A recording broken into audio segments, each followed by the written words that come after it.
পুলিশে তুমি যাবে, পুলিশ আমাদের কি করবে? আমরা মস্তান নামে 14 টাকা আমাদের কি করবে? মস্তান যে আমার সরকারি পরিস্থিতি খুব ভালো হয়ে গেছে। এগুলো কি হচ্ছে? এগুলো এই পরিস্থিতি কি হচ্ছে? ও খালি তুমি টাকা পুলিশ দেখাবো, মস্তান নিয়ে আসবো, কি করবো আমাদের?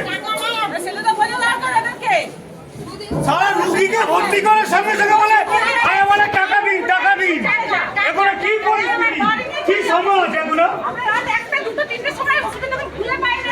রাত্রি 1:30টার সময় আমরা মহামায়া থেকে ইঞ্জেকশন দিয়ে আসলাম।